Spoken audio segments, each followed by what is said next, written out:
اگلا ہمارا موضوع ہے جمع قرآن۔ سب سے پہلے جب حضرت جبریل امین نبی کریم صلی اللہ علیہ وسلم کے سامنے قرآن عظیم کی تلاوت کیا کرتے تھے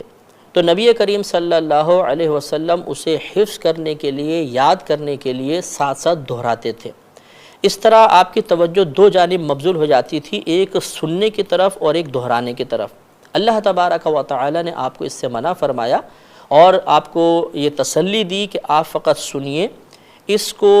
مکمل طور پہ سنوانا، آپ کے سامنے تلاوت کرنا اور پھر آپ کے قلب میں اس کو محفوظ کرنا، اور پھر اس کے جو مفاہیم ہیں، جو اس کلام میں باریکیاں ہیں، اسرار و رموز ہیں، ان سب کو بیان کرنا یہ خود ہمارے ذمہ کرم پر ہے۔ چنانچہ سورہ قیامہ آیت نمبر 16 سے 19 میں اللہ تبارک و تعالی ارشاد فرماتا ہے لا تحرک به لسانک لتعجل به، آپ اس کے ساتھ، یعنی جس وقت آپ قرآن سن رہے ہوں تو اس کے ساتھ اپنی زبان کو حرکت نہ دیں، اس نیت کے ساتھ کہ آپ اس کو حفظ کر لیں گے۔ آپ زبان کو حرکت کرنے میں جلدی نہ کریں۔ ان علینا جمعہ و قرآنہ، بے شک ہمارے ذمہ کرم پر ہے اس کو جمع کرنا، آپ کے قلب میں محفوظ کرنا اور اس کو پڑھنا۔ فَإِذَا قَرَأْنَاهُ، پھر جب ہم اس کو آپ کے سامنے پڑھیں، فَاتَّبِعْ قُرْآنَ، تو آپ اس پڑھے ہوئے کی پیروی کیجئے، اس کی اتباع کیجئے۔ ثُمَّ إِنَّ عَلَيْنَا بَيَانًا، پھر ہمارے ذمہ کرم پر ہے اس کی باریکیوں کو آپ کے سامنے بیان کرنا، آپ کے قلب میں اس کو محفوظ کرنا۔ اس سے معلوم ہوا کہ اولاً تو یہ پورا قرآن عظیم نبی کریم صلی اللہ علیہ وسلم کے سینہ اطہر میں جمع ہوا، پھر آپ صحابہ کرام کو جمع کر کے اس وحی کو سنایا کرتے تھے۔ تو ابتدا میں نبی کریم صلی اللہ علیہ وسلم کے دور مبارکہ میں یہ قرآن عظیم اس طرح مکمل طور پر ایک کتابی شکل میں موجود نہیں تھا، بلکہ نبی کریم صلی اللہ علیہ وسلم جب صحابہ کرام کے سامنے اس کو بیان فرماتے تھے تو بعض صحابہ کرام اس کو اونٹ کی جو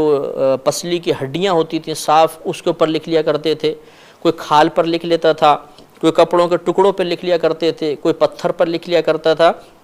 اور اس طرح وہ قرآن پاک کو اپنے پاس محفوظ رکھتے تھے۔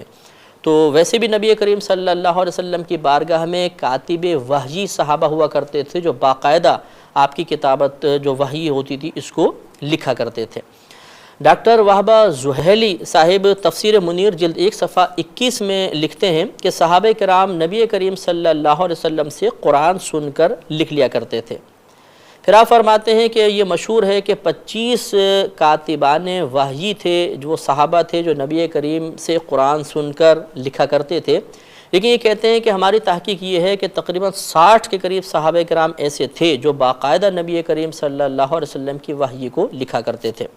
اور ان میں زیادہ مشہور آپ فرماتے ہیں کہ حضرت ابوبکر، حضرت عمر، حضرت عثمان، حضرت علی، حضرت ابی بن کعب،